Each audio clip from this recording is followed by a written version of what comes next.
5 golongan orang yang selalu didoakan oleh para malaikat. Tentunya kita sebagai manusia makhluk yang lemah dan makhluk yang jauh dari Allah Subhanahu wa taala dibandingkan para malaikat. Tentunya kita betul-betul berharap ada yang membantu kita supaya cepat dikabulkan doa kita kepada Allah Subhanahu wa taala. Sekarang ada kesempatan bagi kita untuk didoakan oleh para malaikat, malaikat yang dekat dengan Allah Subhanahu wa taala. La ya'sunallaha wa yaf'aluna ma yu'marun. Malaikat itu tidak pernah durhaka kepada Allah dan mereka melakukan apa yang diperintahkan oleh Allah Subhanahu wa taala. Kedekatan malaikat dengan Allah Subhanahu wa taala tentu mudah meminta apa yang dia inginkan. Tentu mudah terkabulkan apa yang diminta oleh para malaikat. Maka Allah Subhanahu wa taala kenapa memudahkan doa para malaikat? Karena malaikat itu adalah makhluk yang suci, makhluk yang dekat dengan Allah, makhluk yang tidak pernah durhaka kepada Allah. Kerjanya hanyalah beribadah, sujud dan sujud kepada Allah Subhanahu wa taala. Sebagaimana ayat Allah telah dinyatakan tadi, mereka tidak pernah durhaka dan mereka mengerjakan apa yang telah diperintahkan oleh Allah Subhanahu wa taala. Tentunya kita sangat merindukan agar kita didoakan oleh para malaikat. Pada kesempatan ini hanya 15 orang yang berkesempatan mendapatkan doa para malaikat. Tentunya Allah pasti akan mengabulkannya. Mudah-mudahan kita yang menonton ini termasuk pada golongan orang yang didoakan oleh malaikat. Amin, amin ya rabbal alamin. Siapa yang didoakan malaikat maka beruntunglah ia karena amalannya disampaikan kepada Allah. Untuk diketahui, para malaikat senantiasa mendoakan orang-orang yang berbuat baik dan beramal saleh ketika di dunia ini. 1. Orang yang bersedekah setiap pagi. Keutamaan bersedekah di setiap pagi terlebih kepada anggota keluarga dan fakir miskin, karib kerabat, atau orang lain mendapatkan keutamaan khusus, yaitu didoakan oleh malaikat. Hadis dari Abu Hurairah, dia telah berkata, Rasulullah SAW telah bersabda, "Ma min yaumin yusbihul ibadu fihi illa malakani yanzilani, fayaqulu ahaduhuma Allahumma aqti munfikan khalafan, wa yaqulul akharu Allahumma aqti mumsikan talafan." Tiadalah seorang hamba yang berada di setiap subuh kecuali pada saat itu turunlah 2 malaikat. Maka salah satu malaikat berdoa, "Ya Allah, tiadalah dari setiap hari seorang hamba berada di subuh hari kecuali 2 malaikat yang turun keduanya." Salah seorang berkata, "Ya Allah, berikanlah ganti orang yang suka berinfak pada pagi itu."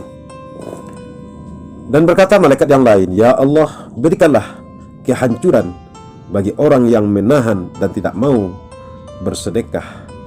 Hadis riwayat Bukhari dan Muslim. 2. Orang yang menuntut ilmu dan duduk di majelis ilmu.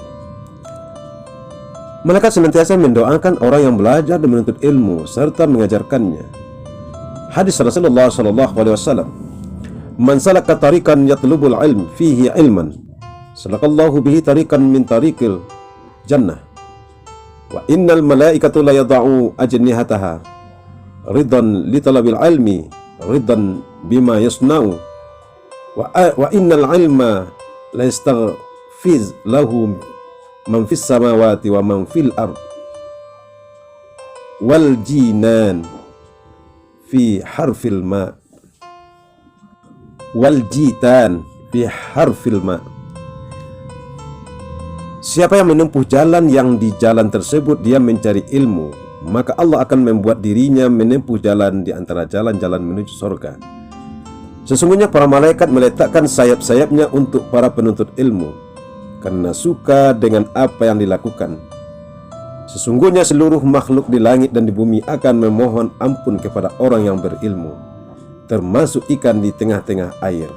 Hadis Sahihul Jami' nomor 5203. Yang ketiga, orang yang berselawat kepada Nabi Muhammad SAW. Al-Imam Ahmad dari Abdullah bin Amr radhiyallahu anhu ia berkata, Man shalla ala Rasulillah sallallahu alaihi wasallam salatan sallallahu alaihi wa malaikatu sab'ina salatan falyakul inda min zalika au liyakbar. Siapa yang berselawat kepada Rasulullah sallallahu alaihi wasallam sekali saja, maka Allah dan para malaikatnya akan berselawat kepadanya sebanyak 70 selawat. Maka sedikitkanlah atau perbanyaklah seseorang hamba dalam membacanya. Dalam riwayat lain dinyatakan, tidaklah seorang muslim berselawat kepadaku, kata Rasulullah, kecuali malaikat akan mendoakannya sebanyak ia berselawat kepadaku. Maka para malaikat hamba hendaknya mempersedikit selawat atau memperbanyaknya. Hadis Sahihul Jami' juz 1 halaman 174. 3. Orang yang tidur dalam keadaan berwudu. Dari Abdullah bin Umar radhiyallahu anhu bahwasanya Rasulullah sallallahu alaihi wasallam bersabda, "Man bata tahiran bata fi syi'arihi malak falam yastayqiza illa qala al-malaku Allahumma ighfir li ibadika fulan fa innahu bata tahiran." Siapa yang tidur dalam keadaan suci, maka malaikat akan bersamanya di dalam pakaiannya, dan dia tidak akan bangun hingga malaikat berdoa, "Ya Allah, ampunilah hambamu si fulan ini karena tidur dalam keadaan suci." Hadis riwayat Ibnu Hibban. 4. Orang yang duduk menunggu waktu salat. Dari Abu Hurairah radhiyallahu anhu, sesungguhnya Rasulullah sallallahu alaihi wasallam bersabda, "Ahadukum ma qa'ada yantaziru shalah fi salati ma lam yuhaddisu tad'u lahu al-malaika Allahumma ighfir lahu Allahumma arhamhu." Tiadalah seseorang di antara anda duduk menunggu waktu salat selama ia berada dalam keadaan suci, melainkan para malaikat akan mendoakan, "Ya Allah, ampunilah dia. Ya Allah, sayangilah dia." Hadis riwayat Muslim. 5. Orang yang berada di saf terdepan ketika salat berjamaah. Sungguh beruntunglah orang yang salat di dalam saf pertama. Dalam satu hadis Rasulullah sallallahu alaihi wasallam bersabda, "Innallaha wa malaikatahu yusholluna 'alas sufufil ula." Artinya, sesungguhnya Allah dan para malaikat berselawat kepada orang-orang yang berada di pada saf pertama. Hadis riwayat Abu Dawud. 6. Orang yang menyambung saf salat berjamaah atau mengisi saf yang kosong. Rasulullah sallallahu alaihi wasallam bersabda, "Innallaha wa malaikatahu yusholluna 'alal ladzina yasillu sufufa wa min sadda farjatan rafa'ahu Allahu biha darajatan." Sesungguhnya Allah dan para malaikatnya selalu mendoakan orang-orang yang menyambung saf-saf dalam salat. Siapa saja yang mengisi bagian saf yang lowong, dia akan diangkat derajatnya oleh Allah satu tingkat. Hadis riwayat Ibnu Majah nomor 995. 7. Orang yang mengucapkan amin ketika imam selesai membaca Al-Fatihah. Orang yang mengucapkan amin, amin artinya perkenankanlah ya Allah, bersamaan dengan ucapan malaikat mendapatkan keutamaan sebagaimana diterangkan dalam hadis berikut.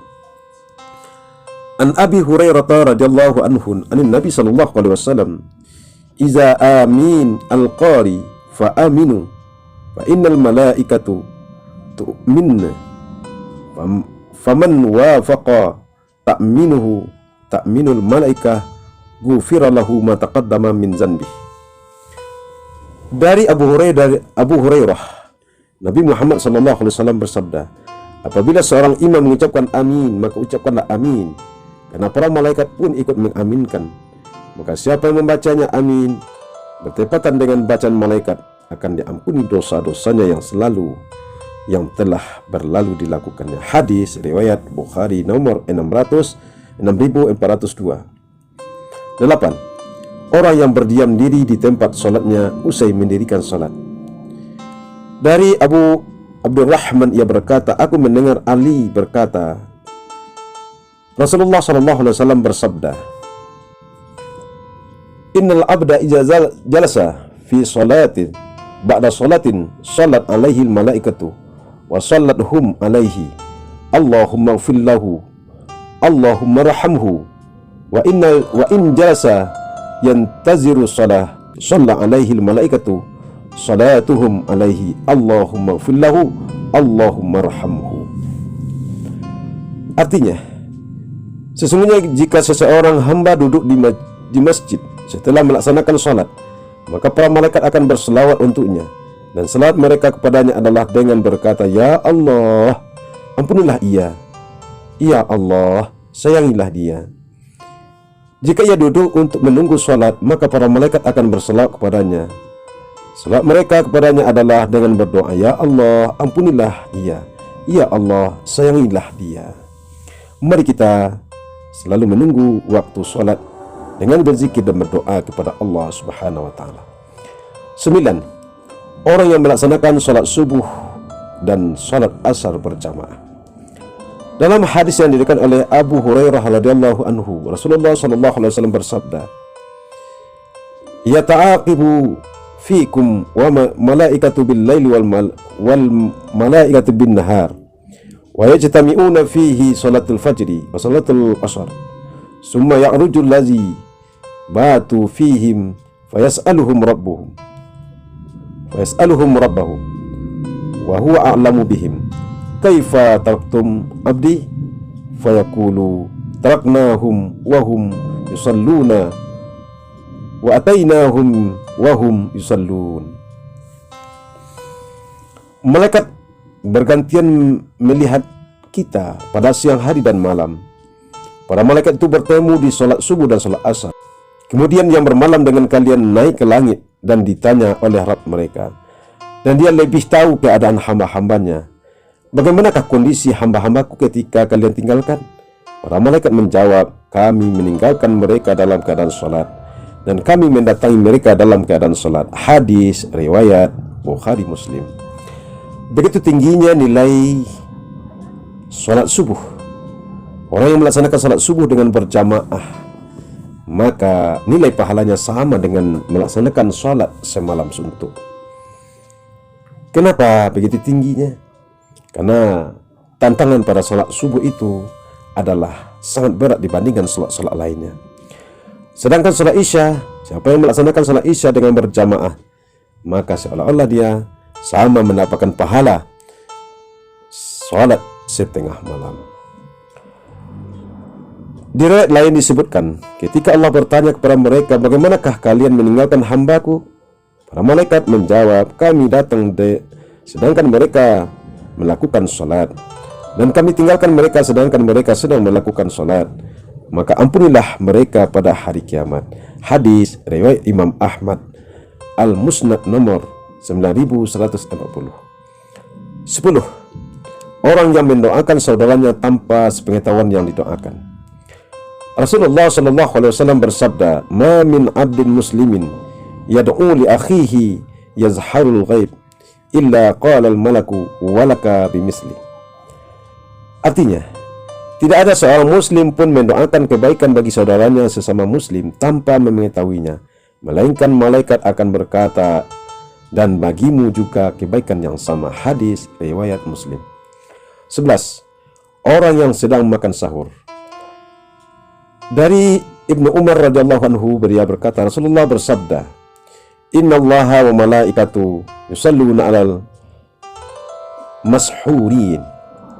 Sesungguhnya Allah dan para malaikatnya berselawat kepada orang-orang yang makan sahur. Hadis riwayat Ibnu Hibban dan Tabrani. Dalam hadis lain, "Tasahharu fa inna sahura barakah." Rasulullah menyatakan, "Hendaklah kamu memakan ketika sahur, karena sahur itu adalah mendatangkan keberkahan." 12. Orang yang menyinggung orang yang sakit. Rasulullah SAW bersabda, "Ma min muslim ya'udu musliman qudwatan illa shalla alaihi sab'una alfa malak hatta yamsi wa in adahu asyiyatan illa shalla alaihi sab'una alfan malak hatta yusbihu wa kana lahu kharifan fil jannah. Adalah seorang muslim yang menyenguk muslim lainnya yang sakit di pagi hari, melainkan akan didoakan oleh 70.000 malaikat hingga sore hari. Dan jika ia menyenguknya di sore hari, maka akan didoakan oleh malaikat 70 malaikat hingga pagi hari, dan ia akan memperoleh buah-buahan yang dipetik dari surga. Hadis riwayat Tirmizi. 13. Orang yang mengajarkan kebaikan kepada orang lain. Rasulullah SAW bersabda, Inna Allaha wa malaikatahu wa ahlus samawati wal ard hatta namlah fi jahariha wa hatta huta la yasallu ala muallimin nas khaira. Sesungguhnya Allah dan para malaikatnya, penduduk langit dan bumi, hingga semut-semut yang ada di lubangnya, hingga ikan-ikan yang benar-benar, semuanya berselawat meminta ampun untuk orang yang mengajarkan kebaikan kepada manusia. Hadis riwayat Tirmizi. 14. Orang yang bersiwak atau gosok gigi ketika hendak sholat dan membaca Al-Quran. Berikut keutamaan bersiwak yang mendatangkan ridha Allah. Para malaikat juga menyukai mereka yang bersiwak. Rasulullah SAW bersabda, seorang hamba apabila bersiwak kemudian berdiri sholat, maka ada malaikat berdiri di belakangnya dan mendekat sampai meletakkan mulutnya di atas mulut hamba itu, sehingga tidaklah dia membaca satu ayat pun kecuali berada di rongga malaikat. Maka sucikanlah mulut kalian untuk membaca Al-Quran. Hadis riwayat dari Sayyidina Ali radhiyallahu anhu. 15. Orang yang mengkhatamkan Al-Quran. Para malaikat juga mendoakan orang yang mengkhatamkan kitabullah atau Al-Quran. Rasulullah bersabda, ketika seseorang hamba membaca Al-Quran, ketika khatamnya ada 60.000 malaikat yang ikut membaca salawat atau mendoakan hamba tersebut. Hadis riwayat Ad-Dailami. Di riwayat lain dinyatakan, siapa saja yang mengkhatamkan Al-Quran di pagi hari, maka para malaikat semuanya membaca selawat atau mendoakan orang tersebut sampai sore hari. Dan barang siapa yang mengkhatamkan Al-Quran di sore hari, maka para malaikat semuanya membaca selawat mendoakan orang tersebut sampai pada pagi hari. Hadis riwayat Abu Nuaim. Di dalam Al-Quran ada yang menyatakan bahasanya ada beberapa orang yang didoakan oleh malaikat, sebagaimana yang terdapat di dalam surah Al-Ghafir ayat 7-9. Allah telah berfirman tentang malaikat yang mendoakan para muslim yang beriman. Malaikat di langit dan di bumi turut melantunkan doa dan harapan. Dalam surah Al-Ghafir ayat 7, Allazina yahmilul arsya wa man hawlahu yusabbihuna bihamdi rabbihim wa yu'minuna bih wa yastaghfiruna allazina amanu Rabbana wasi'ta kulla syai' rahmatan wa ilman faghfir lil ladzina tabu wattaba'u sabilaka wa qihimul azabul jahim. Artinya, malaikat-malaikat yang memikul arsy dan malaikat-malaikat yang berada di sekeliling arsy bertasbih dengan memuji Tuhannya, dan mereka beriman kepadanya serta memohonkan ampun untuk orang-orang yang beriman, seraya berkata, Ya Tuhan kami, rahmatilah, dan ilmu yang ada padamu meliputi segala sesuatu, maka berikanlah ampunan kepada orang-orang yang bertaubat dan mengikuti jalan agamamu, dan peliharalah mereka dari azab neraka yang menyala-nyala. Malaikat yang berdoa kepada Allah Subhanahu wa Ta'ala agar orang-orang yang beriman selalu diampuni oleh Allah Subhanahu wa Ta'ala. Siapa saja yang didoakan oleh malaikat? Yang pertama, orang yang bertaubat. Yang kedua adalah orang yang selalu mengikuti jalan Allah. Yang ketiga, mereka orang-orang yang selalu berzikir. Malaikat berdoa untuk keselamatan keluarga orang mukmin, termasuk istri dan anaknya, sebagaimana tercantum dalam surah Al-Ghafir ayat 8. Rabbana wa'dakhilhum jannatin adnin allati wa'adtahum wa man salaha min abaihim wa azwajihim wa zurriyyatihim innaka antal azizul hakim. Artinya, ya Tuhan kami, Dan masukkanlah mereka ke dalam surga Adenin yang telah engkau janjikan kepada mereka dan orang-orang yang saleh di antara bapak-bapak mereka dan istri-istri mereka dan keturunan-keturunan mereka semua. Sesungguhnya engkau maha perkasa lagi maha bijaksana. Malaikat memohon perlindungan dan keselamatan untuk orang-orang beriman. Tujuannya agar dilindungi dari ancaman kejahatan di dunia dan dilindungi dari siksa api neraka di akhirat.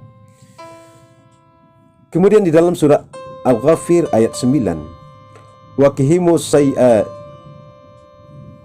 waman ittaqis sayi'at yauma idzin faqad rahimtahu wa dzalika huwal fawzul azim. Artinya, dan peliharalah mereka dari balasan kejahatan, dan orang-orang yang engkau pelihara dari balasan kejahatan pada hari itu, maka sesungguhnya telah engkau anugerahkan rahmat kepadanya, dan itulah kemenangan yang besar. Allah Subhanahu wa taala mengabulkan doa dari para malaikat untuk orang yang beriman ini. Niscaya diijabah sesuai dengan kehendak Allah. Dengan membaca penjelasan ayat-ayat Al-Quran ini, semoga kita termasuk orang yang beriman yang turut didoakan oleh malaikat. Semoga penjelasan ini bermanfaat bagi kita dan kita termasuk kepada 15 golongan tadi, dan juga termasuk apa yang dinyatakan oleh dalam surah Al-Ghafir atau surah Al-Mu'min tadi. Semoga bermanfaat. Kita didoakan oleh malaikat selamat di dunia dan akhirat. Namun sebelum menutup video ini, alangkah baiknya kita bisa memberikan bantu subscribe, like, and share, serta komen. Terima kasih atas perhatiannya. Mudah-mudahan ini bermanfaat. Assalamualaikum warahmatullahi wabarakatuh.